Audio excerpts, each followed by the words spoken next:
ආයුබෝවන් ඔයාලා හැමෝටම. ඔයාලා අදත් එකතු වෙලා තියෙන්නේ ශ්‍රී ලංකාවේ තියෙන අපූර්වත්වයෙන් පිරුණු නිහඬ සුන්දර නගරයක් බලන්න. එහෙනම් එන්න මාත් එක්ක කඳු අතරින් පිහිටලා තියෙන නිහඬ බලාපොත්වල නගරේ ලස්සන බලමු.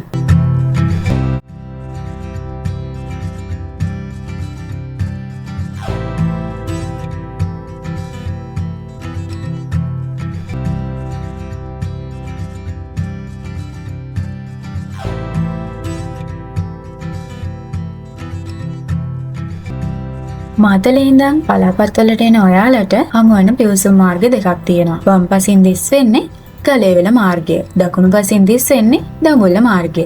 ඒ විතරක්ම නෙවෙයි. රිවර්ස්ටන්, නකල්ස් කඳුවැටිය වගේ තවත් සුන්දර ගමනාන්තර රැසකට පිවිසෙන දොරටුවක් විදිහට බලාපොත්වල නගරය හඳුන්වන්න පුළුවන්. මේ තමයි නිහඬ සුන්දරත්වයෙන් පිරුණු බලාපොත්වල නගරය. ඔයාලත් මේ වගේ ලස්සන වීඩියෝ බලන්න ආස නම් අපේ HBS Tours channel එක subscribe කරන්න. මේ වීඩියෝ එකට like එකක් දාලා share කරන්න අමතක කරන්න එපා. එහෙනම් අදට අපි ගිහින් එන්න. ඔයාලට සුබ දවසක්. මේ HBS Tours